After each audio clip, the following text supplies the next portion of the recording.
So exciting. We're gonna begin. We're doing a live stream. We're waiting for people to come. Ah, it's exciting. Hi guys. That's exciting. So exciting. So how will I know when people come? I will let you know. Okay, so people are currently not here. How do I see where their comments are, where their chat? Oh, I can go into chat. Yes. And then I see their chat. Oh, that's important. Okay.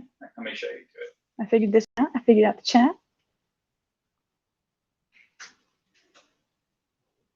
Did you just receive a chat? Now I did. It says testing chat. That's how you receive comments. But now I'm the wrong person. So I'm going to go with Write with Gwen.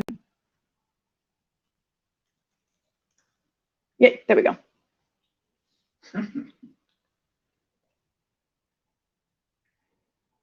So I should not be Gwendolyn Thomas. I should be, oh, you used my.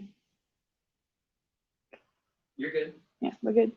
Well, start the stream. Hi, Stacy. Hello. Oh, it's exciting. We're doing a live stream. We're doing a thing. So we are going to go into starting with my story and talking about why I'm doing what I'm doing and why I'm here and basically what got me here. So that while we wait for people to trickle in, I'll start talking about that. I got into fan fiction about 10 years ago. Mostly at first, it was a way of being able to like explore the idea of these power trippy ideas that I loved in Harry Potter, and it was amazing. And I fell in love with it really hard, and it got really meaningful for me when my sister started writing it.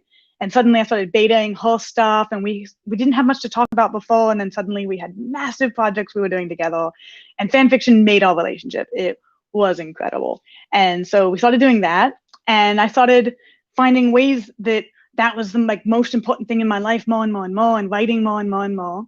And so I decided after college I wanted to start writing originals, which is what I did.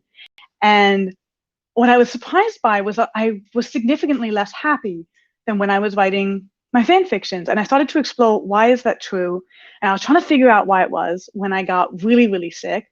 I was bedridden for about 1.5 years, and what turned out to be a soy allergy, and it was causing a bunch of seizures.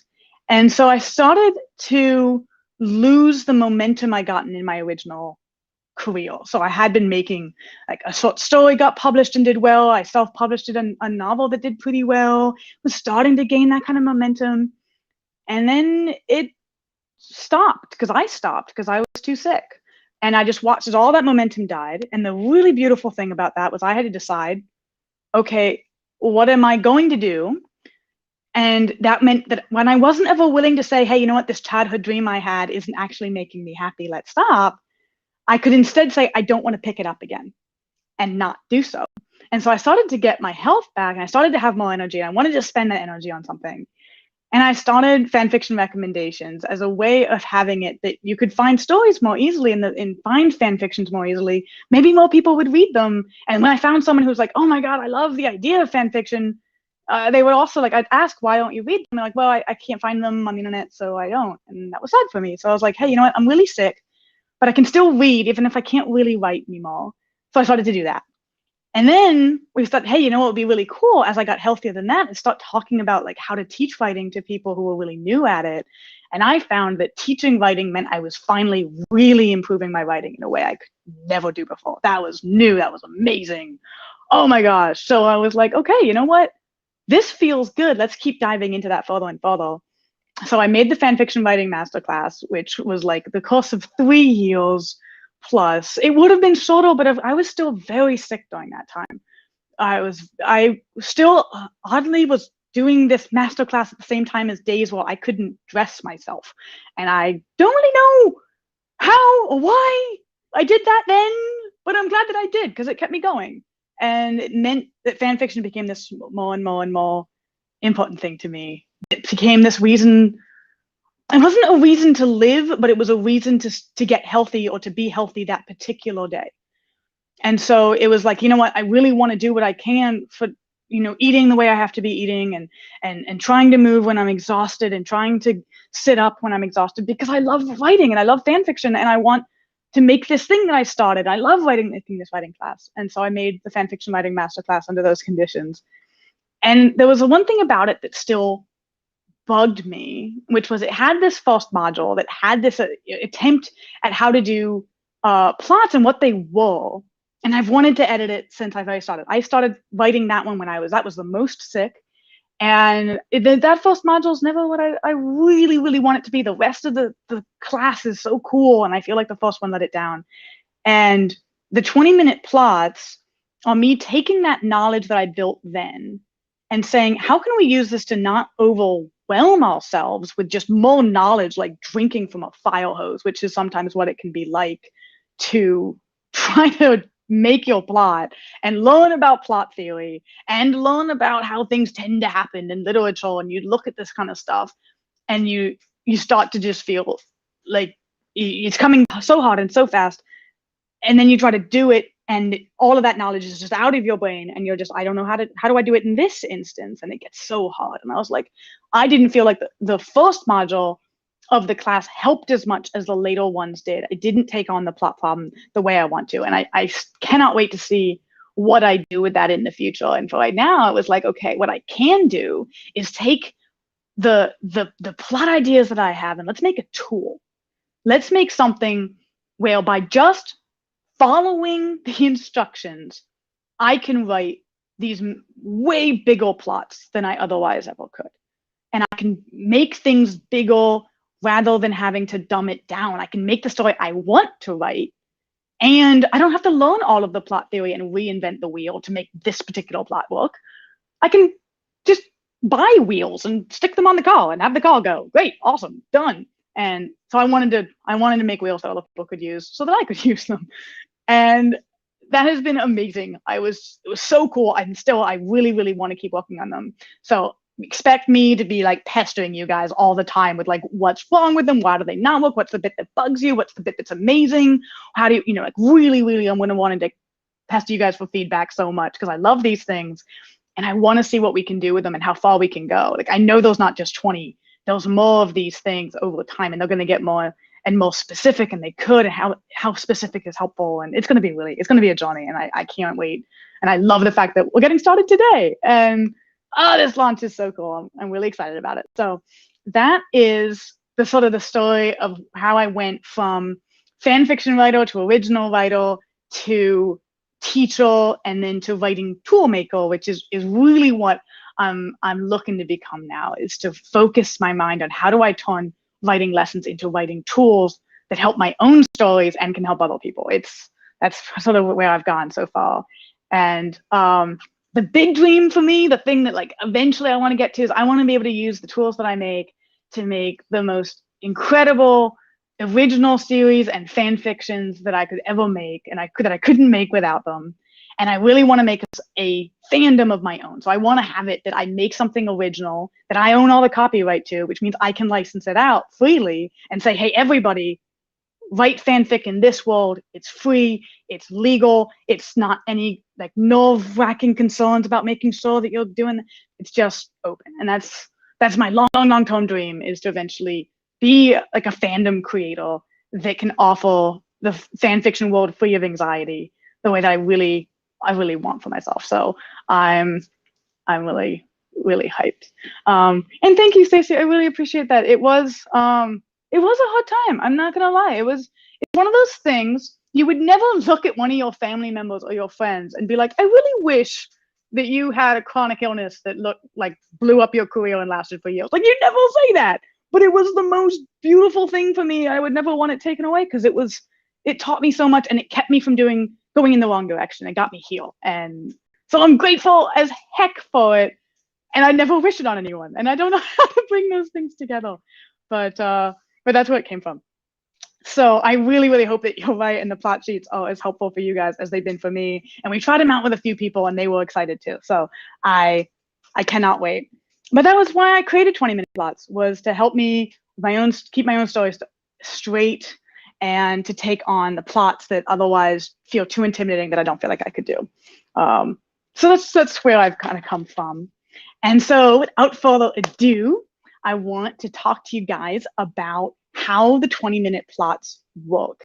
So before I do that, I want to ask you, do you want to see the emotional obstacle romance or an adventure or a external obstacle romance? Because we could do the example with any 3 of these, and I could teach you guys with any of them. But if there's one that you're like, let's go with this one, I'll do that. So I'll give you guys like 10 seconds, and otherwise I'll just pick one. Let's see. Personally, emotional obstacle romance is my, my squee. It's my squee. I can't hand it. Okay. Emotional obstacle. I as I said already, I agree. So, okay, let me first figure out where on my computer I put it, because that's going to be important, probably. Aha! Okay, so let's see if you guys can see my screen. I can go to like seeing a single one of these pages, if that's better, or we can go through. So here is the general page. Here is the overview worksheet, which is amazing. And these are what you're going to see of these individual questions for each page. And they're built on a lot of knowledge. So the most important part of the sheet really is actually the summary sheet. So give me 1 second and I will pull that up, because I really want to show you guys that first, because that's my favorite thing. So who'd the phone? Did you get me off the? Sure. Cool. Thank you.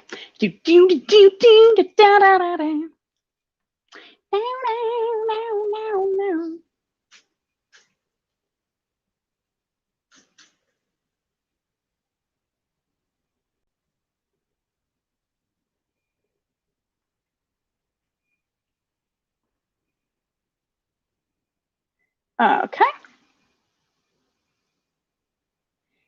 All right, so if you guys can see my screen again, I can show you these. This is like the emotional obstacle romance. It has the little definition of what this plot is, which is that it follows 2 characters as they fall in love despite an emotional obstacle. An emotional obstacle is really anything emotional that keeps the 2 characters apart. So Draco and Hermione hate each other, or you have Naruto and he's too young for, what the heck is that girl's name in that? I should not have picked Naruto. I haven't watched it in years.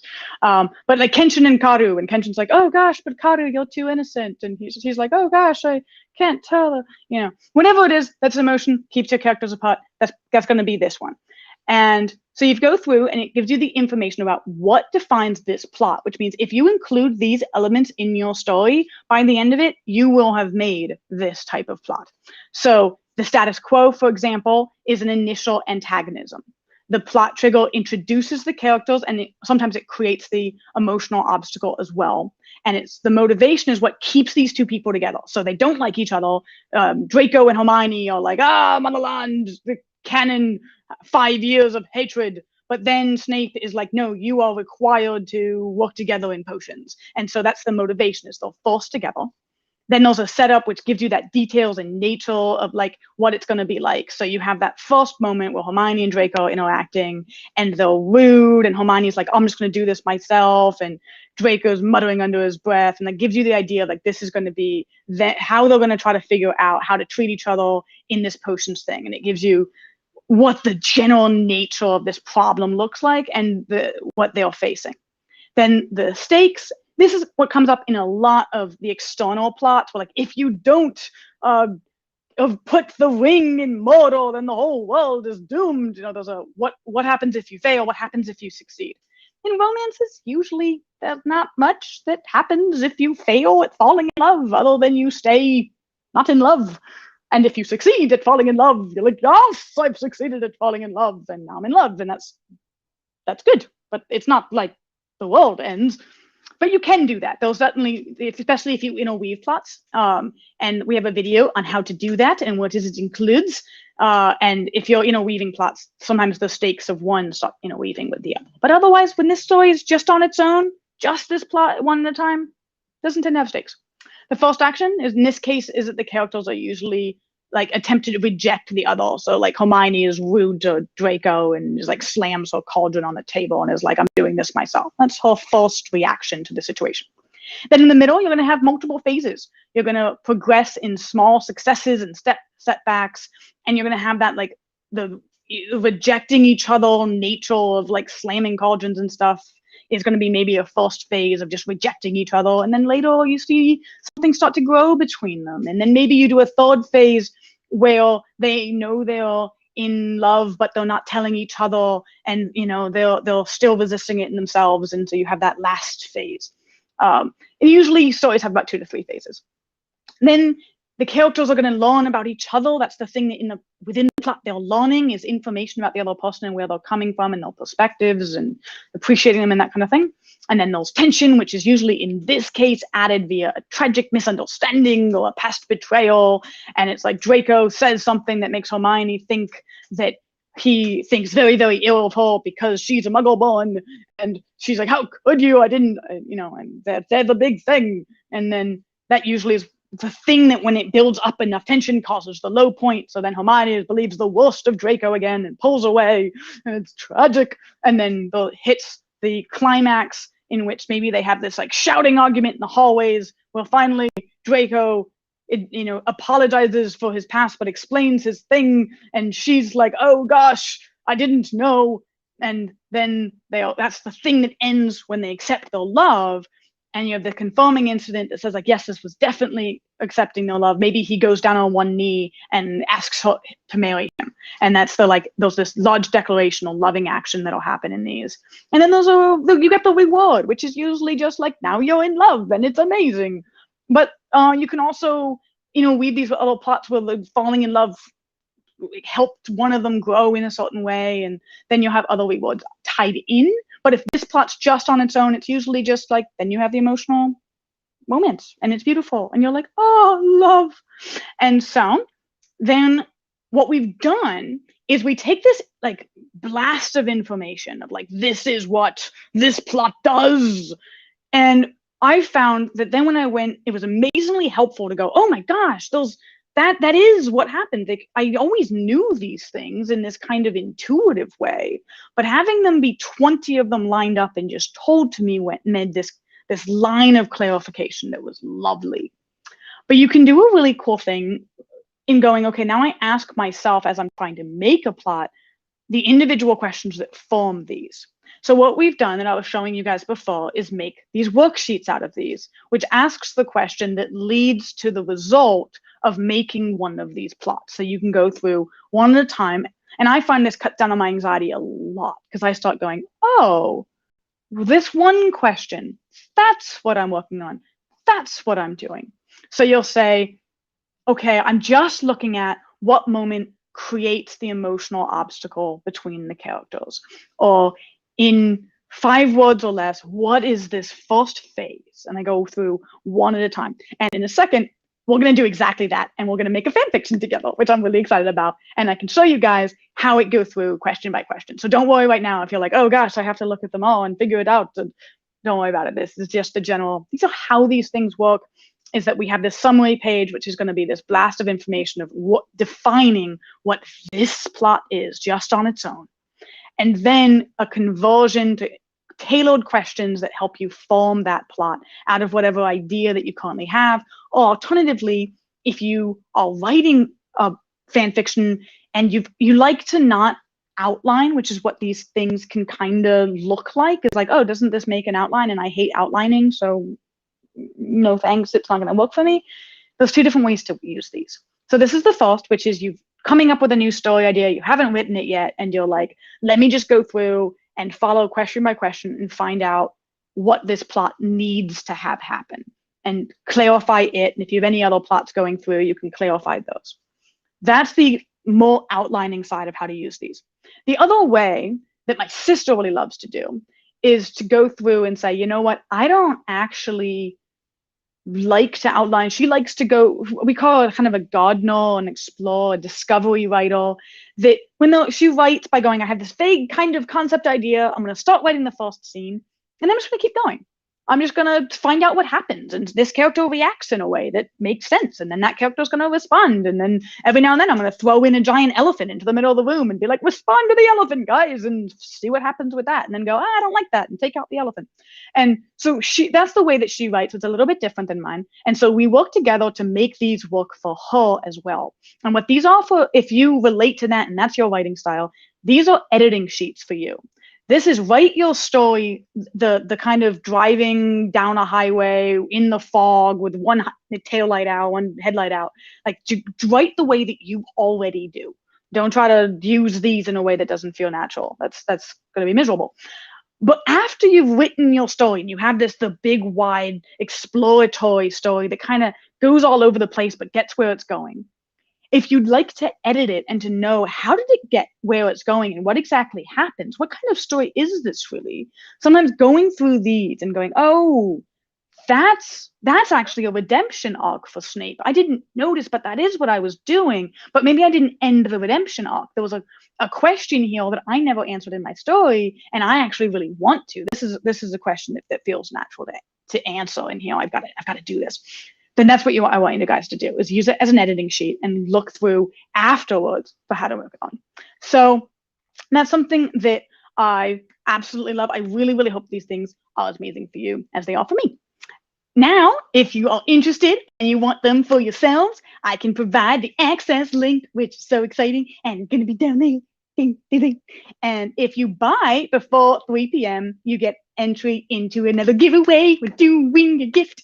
And I'll tell you what the gift is in a bit later after we do our story, because I want to get to doing our story. But what I will say is that it's going to be like personal directed time with me. I can promise that. So I hope you guys are excited. Buy them before 3 p.m. and you get an entry into that. Super exciting. And in the meantime, we can do a story and build one up. So if you'd like a gift right now, and you're like, I can't just hear about a gift and then not get an access to one, submit your story ideas now if you have any of like what you'd like to be building out using these sheets right now.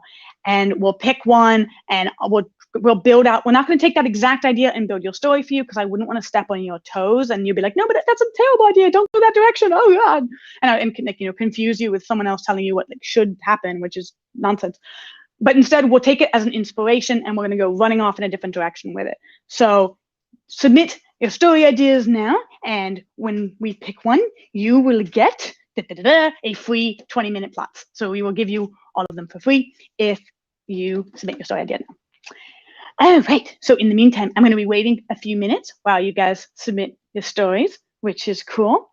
I don't think if I hum the Jeopardy song, I'm pretty sure then we have to like pay copyright for that snap. So I'm not going to do that. Also, it legitimately gives me anxiety. I will tell you that right now. Going back to my face so I can look at my face and you can look at my face going to your face, or we'll switch the screen, one of the two options. But regardless, the thing that I really, this is weird, it's just true, but if I have the survival, that the whole like Jaws song or the like, it is so effective. I get anxious knowing that it's like someone just singing the Jaws song. I've never even seen Jaws and I'm not scared of sharks, but so I won't sing it to you in case you are like me, a very fragile butterfly. But we will see. Oh my gosh, Snape and McGonagall fall in love. The 7th year in Hogwarts. That's adorable. It's so cute. Black guy, no writer.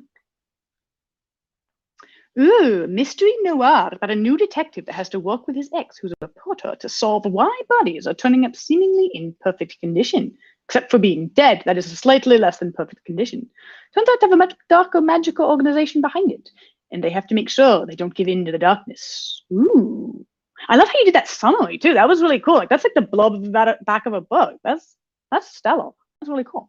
Draco and Harry fall in love when they go back to repeat those 7th year. Oh, I love those. The like 8th year diaries. I have read so many of those. We could totally make one of those. Those are so. No, Stacey, don't apologize for the specific plot. It is. I love it. That's perfect.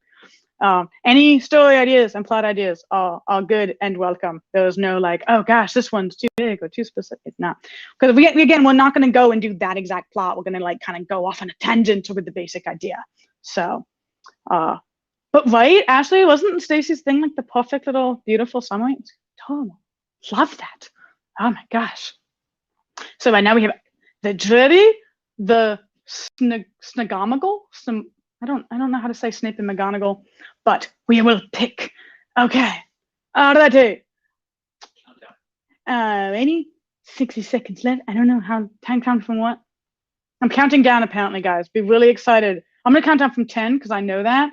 Be like 10, 9, 8, 7, 6, 5, 4, 3, 2, 1. Okay, exciting. All right, so we will do the one where Draco and Harry fall in love when they go back to repeat the 7th year. So, Rosalita, back. Beautiful. Love it. We will go with that. And there's 2 different options for that story. It could either be an emotional obstacle romance or an external one, depending on what's between them. I think emotional obstacle romance makes the most sense. Lots of antagonism. That's what they have to resolve. So, and fortunately, we just went over how to use that. So that's also awesome. So we will do that, and it's beautiful. So exciting. You get, as promised, the free 20-minute plots. So that's exciting. We'll get them to you. Don't worry. We'll do the contact thing. But now we can go into the next stage, which is making one of these little plots together, which is so cool. So I will share my screen again, and we can begin by typing in the thing. Okay, so status quo of, we give them a moment in the beginning of the story when they arrive. Let's say they're taking the train together on the way to Hogwarts, and there's a moment where they show their current feelings for each other. And so maybe they meet eyes getting onto the train and look quickly away, because like Draco is like the shame and Harry is like, I don't want to deal with this anger anymore. Okay, so that establishes the current status quo with each other. What moment creates the emotional obstacle between the characters? Now this is a fan fiction, and I think I can just say canon. Canon creates plenty of emotional obstacles between the characters. And here, in 5 words or less, we're going to name the first phase. So there's going to be whatever's the first thing they have to deal with. And I think maybe that one is just the avoidance phase, is kind of my idea. Like, let's say they're just both there going, you know what? Harry doesn't want to deal. Draco is the shame, and they don't speak. And there's like these quiet tables, and like all of the Great Hall is like tragically silent all the time. And it's, oh, the avoidance phase. Then we're going to have a second phase where maybe this one is like the anger display phase. So they finally like actually let themselves start to process their grief and anger by shouting at each other all the time. And oh God, the anger phase that they have. And then we can do a third. We could have that break and just have that bit. But I like the idea of a third here, because anger to love is not something I particularly. I think people do it when they're like, oh, shouting at each other and then they're making out against the wall. But I always kind of have like a few flags of like, this is not going to be a good long term. I've got little concerns, few concerns. So let's dispel the concerns by having them build like a communication phase where they're just talking about the war and the different sides of it and what their lives were like up till now, and they're starting to actually like meet and bond. And then there's going to be a final trial where they have that shouting argument and making out against the wall. And since I just talked about that, we're definitely doing that. They have a shouting argument, which ends when. Do we want Draco like pushing Harry, or Harry pushing? I mean, Harry's usually the one that's like really impetuous and passionate and stuff. So, but Draco also can. It might be nice to show Draco's change. Let's do Harry. Let's have Harry. Harry pushes Draco up against a wall. And kisses him. The love, which by the way is not a great way of actually declaring your feelings for another person if you haven't already kissed them before. But we're gonna okay, there's gonna be a really cute thing, and then asks permission. and then kisses him. That's adorable. Okay, that's gonna be so cute. It was like the whole pushing, and then like, well, actually, wait, because Harry needs to learn about not having his impetuousness, so we'll work on that. It'll be adorable. What moment confirms the characters have cemented their romance? Usually when they declare their feelings or take action based on them, which is the kissing part. That's the thing what ends in. And what you want though is like, you have the kissing part, and then you need a thing where you're like, okay, they didn't decide this was a mistake and walk away. They in fact stood by this moment. So they kissed, they then stared at each other's eyes, and then stared into each other's eyes and declared their feelings. And Draco asks Harry on a date. I can kind of see him just being like, here's the way to do this politely, Harry. And it'll be adorable. Oh God, everything rolls. Okay, so that's the beginning. And you can kind of feel how at the end of that, there's this like, okay, I know the beginning. I know what this story is about. I know the story's generally about. That's the overarching curve. And for you guys who are like really cautious about outlining and you're like, I don't want to know much more than that, this can be where you stop. You can say, that's all the information I really want to know. Everything else is going to be that kind of gardener discovery phase of going through and just finding out what happens as you go. If you want more information on how to begin your story, you can go to the next phase, which is the next page, which is the beginning. Oh God, oh God, I've never seen so much trouble. Okay, here we go, beginning, the beginning. So these two, we would just copy from the previous ones to remind ourselves if we hadn't, just done the overview page, if you were doing these in different stages. So we would just copy this bit and go, okay, here's our Control C, and our status quo is that moment on the train, and it's adorable. And here is canon. I don't have to copy and paste canon. I can write canon again. Okay, there we go. Motivation. What moment establishes the character's need or motivation to spend time with each other? And this is, they're kind of both at Hogwarts, but they could be in the same classes, but we could also give them something that, like forces them closer, like the potions class assignment kind of thing. But I kind of like the idea that it's just Hogwarts. They're in Hogwarts classes together. So they kind of do, like that avoidance phase can be fairly successful. Like, they're silent in class. They just leave class quickly. They're not really shoved together. So it's more of a choice when they go to the shouting phase. I like that. Then the setup, what establishes the details and nature of the emotional obstacle. I think a lot of this, of course, is canon. We know what's going on with Draco. We know what's going on with Harry. But I think what would be kind of nice is if Harry overhears Draco talking about his point of view a little. Or maybe on the train, he can hear Draco's voice, so he sees him, that kind of thing. Though my concern would be might kind of conflict with the avoidance phase. So there's one or the other. So that is that he gets a little bit more of information if we wanted a moment that establishes more of like what's happening between the two of them. And then of course we can have Harry shut him out, like closes the door of the train compartment or whatever, because he doesn't want to deal with it anymore. And like Harry's point of view is just like shutting down against Draco. Like, this is not my problem. Okay, cool. Misspelled Draco. There we go. All right, so what moment establishes the stakes for failing and succeeding, if any? I don't think that's particularly applicable. I was gonna say not applicable. Can't. There's nothing really there of like, this needs to be true. So, oh God. Lady. So then first action, what does the character do at like that first moment where it's going to transition us into the avoidance stage, which is, I think, when Harry sees Draco on the train and turns and closes the compartment door. Harry, that's the character, who's apparently named Harry H, closes the compartment door. And I think for neatness' sake, I'm going to put that on the bottom where I should go. We gave you guys lots of room in case you have very, very important information. So we are good. Now we're going to do the middle, which is over here. The first step is looking at that phase name that we had before. So just to remind you, this is like, something different task here. This is just, okay, what's the first phase? And going, you know what? We have that avoidance phase.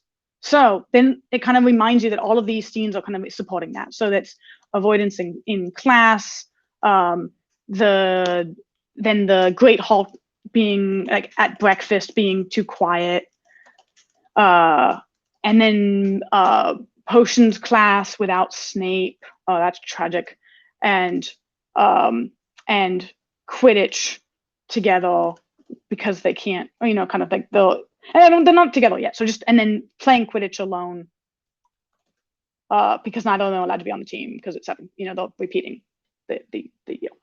Okay, what transition moments? This is the moment where things change from the avoidance phase, where Harry something that makes them go, spark of anger. We need a moment that, they go, you know what, I'm done, I'm mad. And they or maybe, you know what, Harry sees Draco upset and confronts him, and it's like way more about his own problems than it's actually about Draco. So he's just externalizing all of his anger about the wall and the whole thing. And then Draco starts fighting back, and it begins the anger phase where they process the anger together.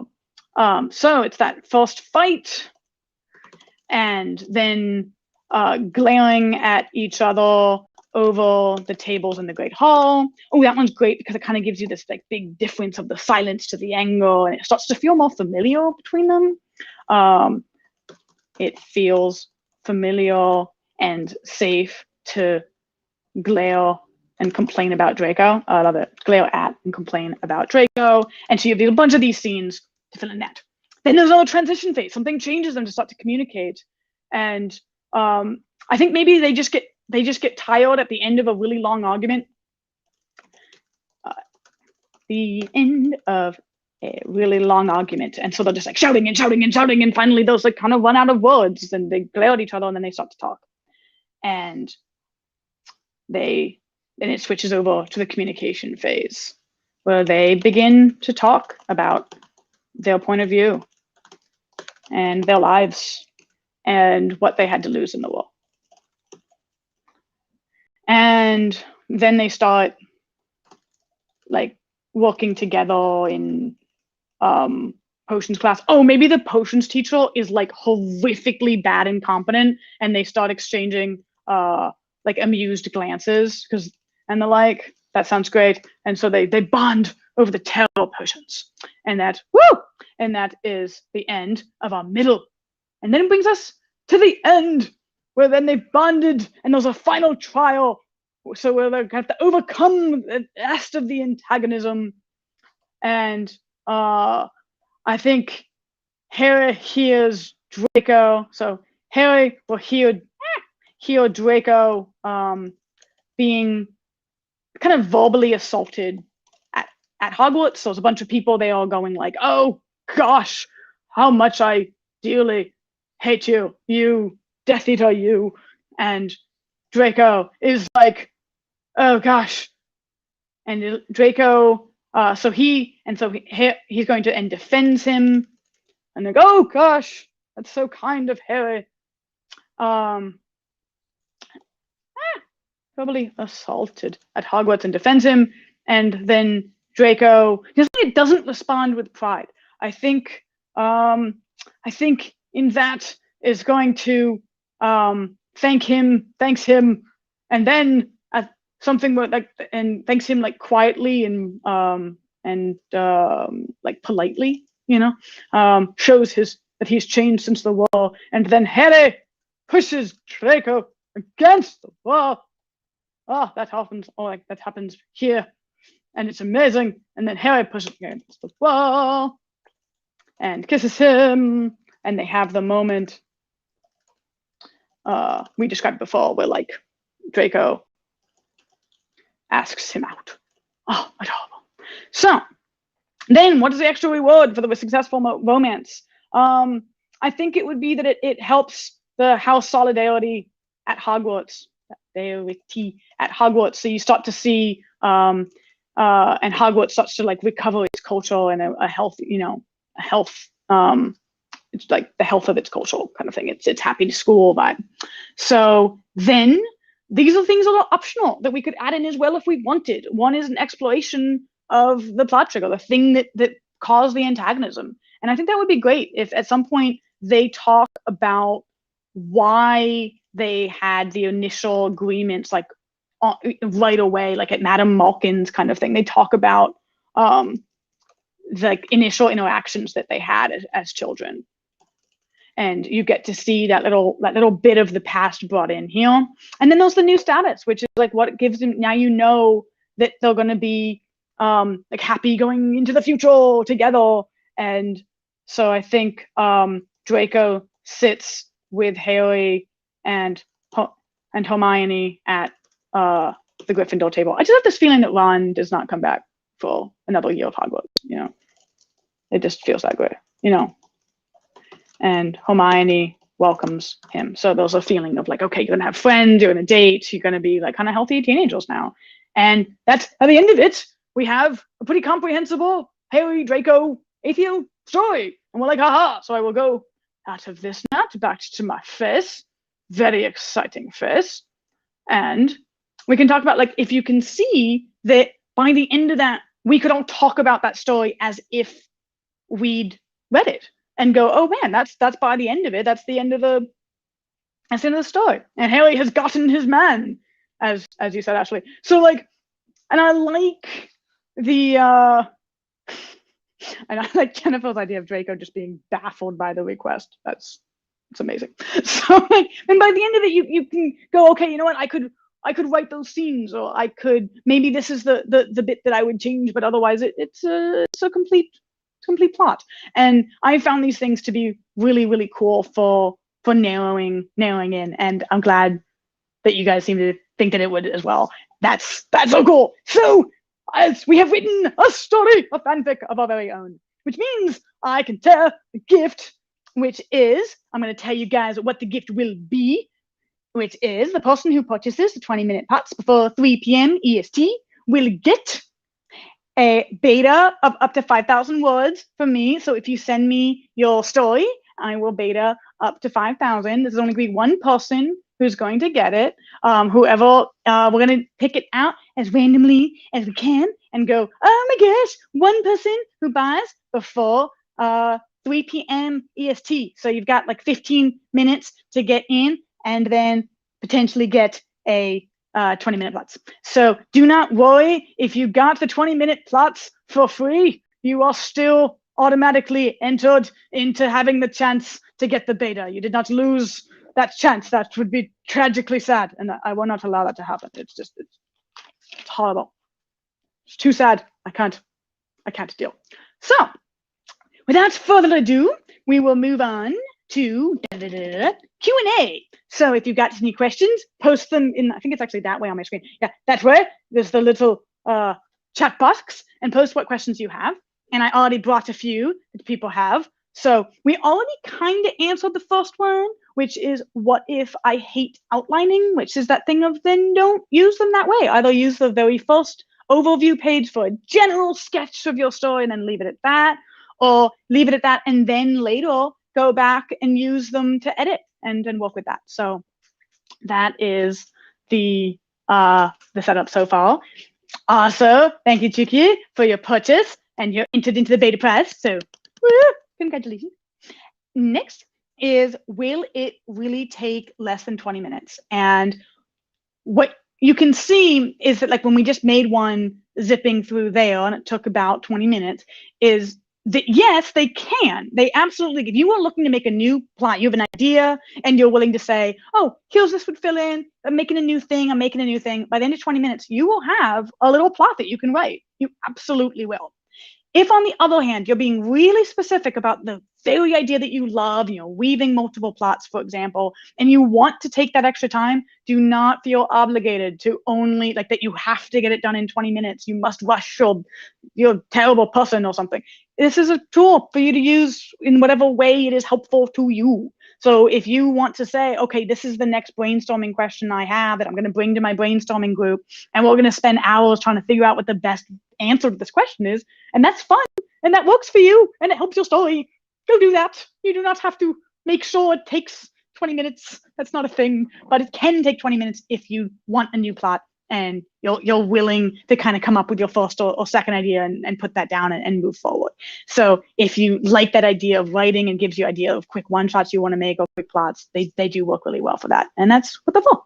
So that is that one. Let me see if you have questions with the thing. Scrolling through the thing for the options. One is, what about originals? Do these things work if you're trying to make an original plot? And this is actually one of the reasons why I describe things as stories and plots and not always name checking the word fan fiction. I love them for fan fiction because fan fiction is an incredible writing tool to make things even easier and to allow us to have the same conversation about things. And because fan fiction, in a very real way, saved my life. So I'm pretty fan fiction devoted. But that said, I write originals. I love to write originals. I want to base a big chunk of what I do in my career on writing originals. So I'm not at all saying, don't go do that. So if you had, the story that you were talking about before, Stacy, for example, on the mystery noir, if that's not a fan fiction, you can use these plots. That is not going to be a problem. These are things that are actually combining a lot of things about physical necessities of what plots tend to do, which means that that's what cues your reader into what to expect and what kind of plot it is, and gets them excited for the big climax at the end and how it progresses. These are not fan fiction specific things. Okay.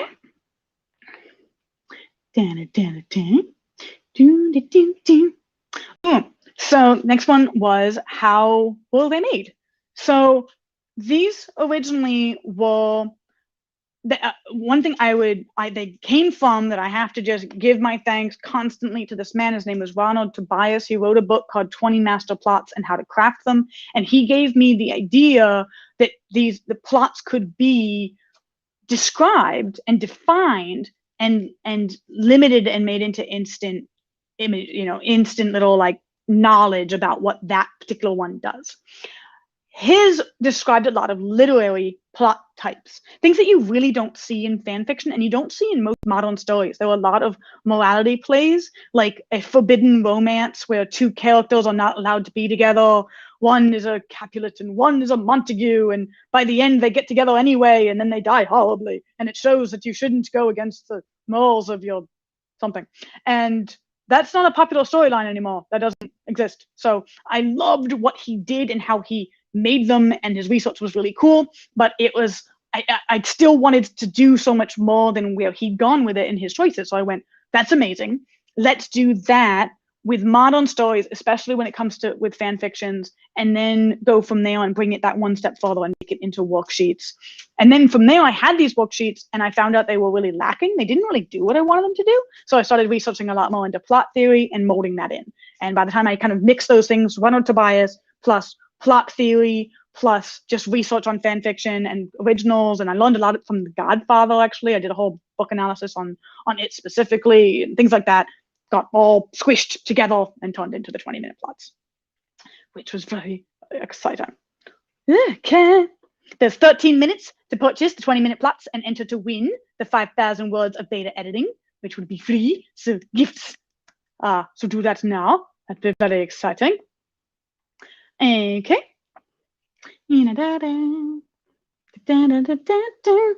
Okay, so this one is a question. How do we make decisions about which plot template might be your leading one? For instance, between an escape and a revelation plot. This is a very personal one. This is which one is the bit, the way I make it is which one's the bit that really gets you the most excited. Whichever one you decide is your leading plot is the thing that's going to define a lot of your pacing. You're going to say, this is what needs to happen. Like for me, I really want to spend a lot of time building up this revelation, having this character, get these clues and work it in, and have it get built up until they have that moment of realization. And I'm going to do that via the escape.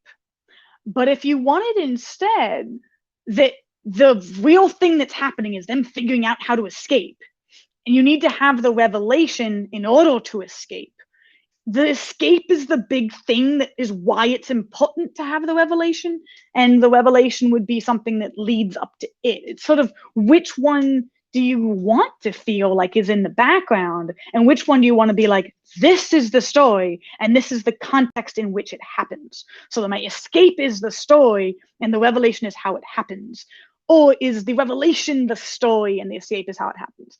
Now, these really are just the sort of impression. You don't actually, in a sense, have to pick. It has to be more this one than that one. You could have them just really interwoven and they're both important to you equally, and they get equal time and equal importance. So it doesn't have to be one of those like really strong. Oh, I'm sorry. Oh, well, which term, Rosalia, did you say is a little bit disjointed in vocabulary? When I say, like, say, weaving the two plots on which one's in the program. You can see. Using, let's see. Trying to go back on which one was the one, and I'm glad that made sense to you. That's awesome. That's perfect. Good. That's amazing. But yeah, so the one, I think that basically there's a big question I've heard a lot is about interweaving multiple plots, and I can't explain all of it very well in like less than 10 minutes. And Rosalie, I'll get back to you and explain about any terms that you need if you'll just add them to the chat. But when it comes to interweaving multiple plots, when you have two plots that you want to use in the same story, and so you want, for example, this emotional romance to be happening between Harry and Draco at Hogwarts, but you really want that Draco has to have this big revelation moment where he like notices something about his family's role in the world that he was not aware of and didn't notice, and that there's evidence all the time around him, and he has to have that big realization to be able to have the emotional romance. Then that's when you start, where you say interweaving multiple plots. And when you're interweaving multiple plots, well, the biggest thing to pay attention to is whether or not your plots that you've chosen cooperate. And by that, what I mean is if you go through the beginning and middle and end worksheets on the plots, when they ask a question like, what's the status quo of your character? Do the two status quos, like for the same character, are they both able to happen at the same time? Because you have a character that has to be really angry for your plot to make sense.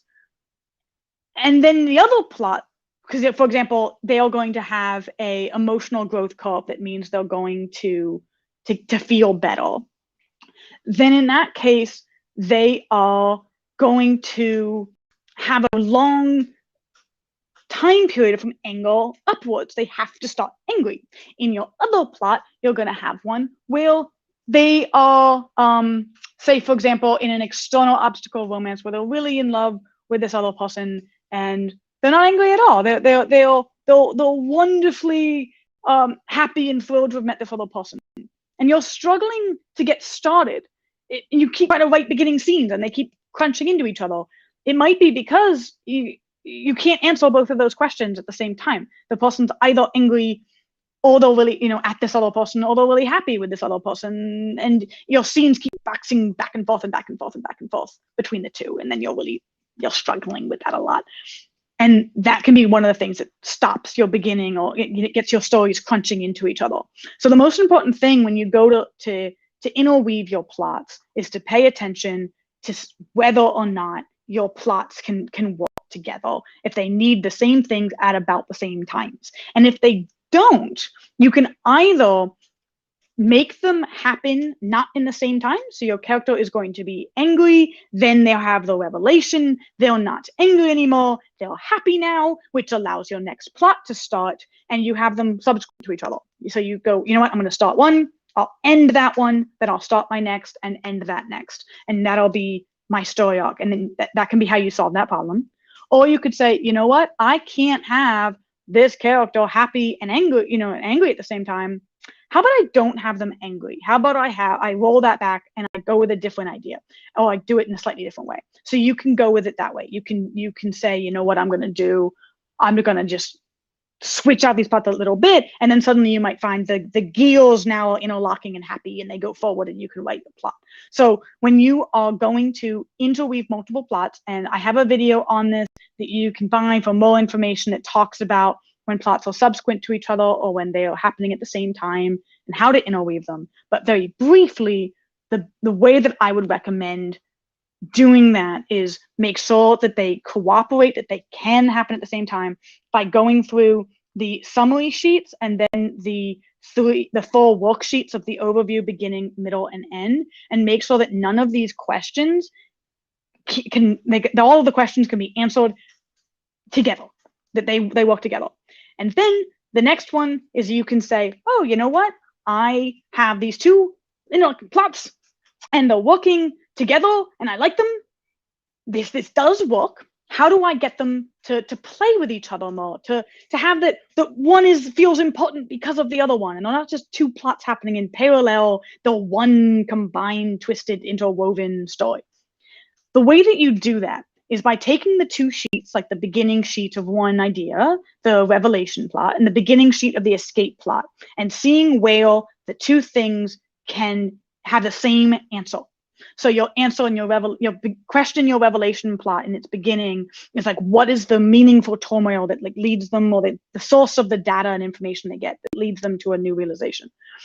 Well, that can be the fact that they're trapped. And you use the nature and the setup of the trap to be the thing that's the nature and setup of how they have their realization. Those two things can have the same answer.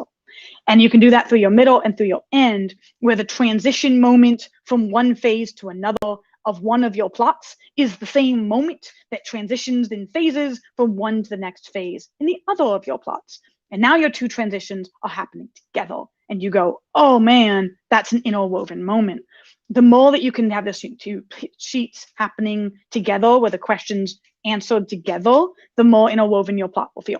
Keep in mind, you don't have to interweave plots that closely, but that is the best explanation I can give in as short as I can give, because of course we only have 4 more minutes, and that's pretty much 3 more minutes. It just switched over. So we have 3 more minutes until the purchase and the person who wins the gift, which is amazing. So I have time, maybe briefly, for one more question, if anyone has one, which would be exciting. And if not, I will continue to pontificate about how to interweave plots, because there is so much to say. It is truly never ending. But first, I will see if there's a quick thing that people are like, but I must know, I need the thing. Apparently not, which is great. Fewer questions means hopefully we have answered them in things like our sales pages and stuff like we were supposed to. We'll find out. And if you have questions later on, of course, let us know in our Facebook group that we have for the Fanfiction Writing Academy, and I will answer them on how to use these and how to, if you have a plot idea that you're not sure which ones to use, people can help you out there, and like, oh, you know what, maybe that's this one, maybe that one helps, maybe these ones work in. Generally, what I would say is that it's hard to know. It's most of the time stories are multiple plots. So I really do highly encourage you to get the video about interweaving them and the like, because the vast majority of time, you're not just doing a Harry and Draco are falling in love in 7th year. You're also doing something where Draco has an emotional growth of getting over his trauma in the war, or in having a new realization about his role in the war and that he has to be braver, for example. And Harry has a big recovery arc about his PTSD from the war, and they both have to get over those two things to be able to fall in love by the end of 7th year. And you've actually got 3 plots, because you have Harry's plot in his recovery and Draco's plot in his revelation and their emotional obstacle romance together. That's very common. So if you're having trouble fitting in your plot, it might be because there's actually multiple happening, and it can be a little bit difficult to tease out which one is which. So that is a common difficulty when you're trying to make a plot for a story, is going, oh man, I didn't realize, but I thought I was writing just an escape, but actually it's really important that the character realizes this thing about themselves, which allows them to figure out the clue, to figure out how to escape the thing, or solve the puzzle, or go on the adventure, or get to Mordor, or whatever it is. It's very, very common. I use the example of emotional obstacle romance specifically because of that. So I only have time for like one more tip, and that'll be this about interweaving plots, which is if you have a external like plot, if you are dealing with something in the world, like an adventure or survival and escape, it is very wise to try to weave it with an emotional or with like a psychological plot or with a relationship plot. That works very nicely together. Same thing if you have an emotional, try to go towards either an external or to a emotional, in how you interweave them, rather than hitting all of the emotional arcs with no external. That can make it really, really hard to drive the things forward. So it can be very, very nice to work together. But it's 3 o'clock, so I'm getting ready to announce the winner. And there's the last chance you guys have taken to get the free stuff, which is exciting. It's so great. And I can tell you, all right, Sophie, you have won. That is exciting. And I can tell you what you are getting, again, is 5,000 words of beta writing. Woohoo! So if you send me a chapter, if it's multiple chapters, it can be an original, it can be fan fiction, it does not matter. You can send me that and I will beta it, and we can either get on a call together and I will just tell you my thoughts and I have it written down and I'll do it ahead of time and all that. Or alternatively, I can just give it to you like in an email sheet that'll tell you what I'm doing. So congratulations, Sophie. I'm so excited to see your stuff. Don't worry if you do not have current writing you're worried about. What you can do is just send me a question that you want answered, and we'll go over that instead. So you don't have to be disappointed if you're like, but I don't have 5,000 words. That's okay. We'll figure something out. So it's a gift. I want you to like the gift. So we'll make sure that it's as fun as it can be. So congratulations, Sophie. Oh, that's exciting. So that is the end of our live stream. I hope it was helpful to you. It was incredibly fun for me. Thank you guys so much for the support and for showing up today and coming and supporting the 20-minute plots. And it was amazing. And yay! Oh, good. Oh, so good. I'm so happy, Sophie, that you found about it. And I'm so glad that you won. And I'm so glad that you guys are here. That was amazing. That was so fun. And please go to the Fanfiction Writing Masterclass, the Fanfiction Writing Academy on Facebook, and we can talk and hang out, and it's lovely, and I check it in the mornings, and I check it in the evenings, because I get all excited about it, and it's so fun. It's so great. So I will see you guys there, which is wonderful. Oh, I'm so glad it was fun and helpful to you. That's amazing. Oh, that's so cool. That's so fun. Thank you, Ashley. Thank you, Rosalia. That's so amazing. Oh, fun. Yes, okay, I put a link on the thing in the, nope, that thing. Over there on the fanfiction, the chat that has the link to the Fanfiction Writing Academy. Well, I can see you people more because I like seeing you people. It's amazing. So exciting. And of course, I'm so happy to see you guys. Bye. I'm so glad. I am so glad that you had fun. I did too. Okay.